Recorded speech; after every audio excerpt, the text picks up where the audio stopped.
Siapa yang tidak mengenal Universitas Gadjah Mada?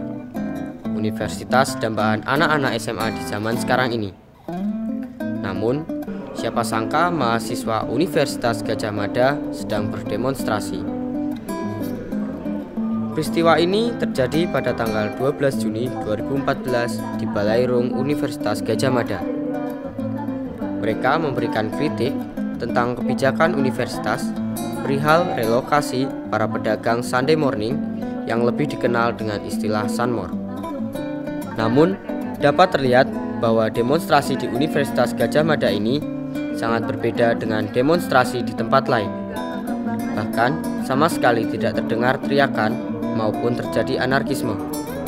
Yang tampak hanyalah seperti orang-orang berdiskusi. Sebenarnya, komunikasi apa yang sedang dibangun di kampus ini?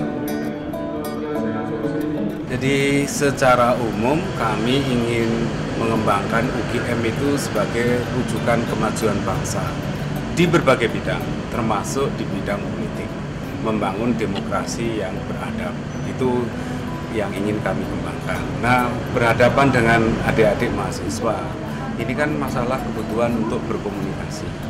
Nah, kalau kita tidak perhatikan, maka ya adik-adik ini akan mencari perhatian. Gitu.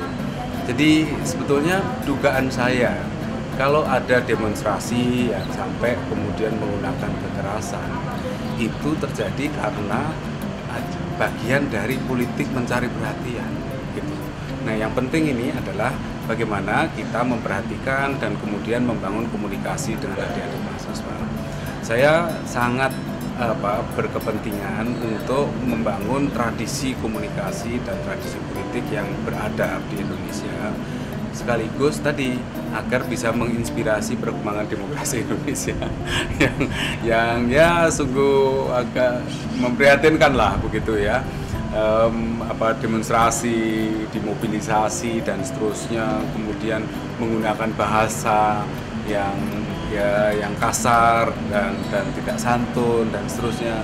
Padahal sebetulnya ini kan masalah bagaimana suara aspirasi itu bisa disampaikan. Yang kami lakukan di sini, satu, aspirasi itu bisa diselesaikan tanpa harus berhadapan secara langsung.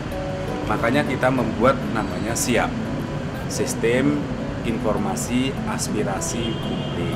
Tanpa harus berdemo, tanpa harus ketemu rektor, mahasiswa, siapapun masyarakat bisa menggunakan sistem itu untuk menyampaikan aspirasinya. Dengan cara itu, aspirasi itu bisa tertangani dengan cepat. Itu yang pertama, kita mekanisme SIAP. Yang kedua, kita ada mekanisme pertemuan rutin dengan mahasiswa. Itu setiap bulan hari Senin minggu kedua itu kita ada pertemuan rutin antara rektorat dengan mahasiswa. Ini juga media komunikasi yang sifatnya rutin. Belum lagi kemudian masalah email dan seterusnya bisa kita lakukan. Semoga cara komunikasi seperti ini bisa menginspirasi masyarakat luas.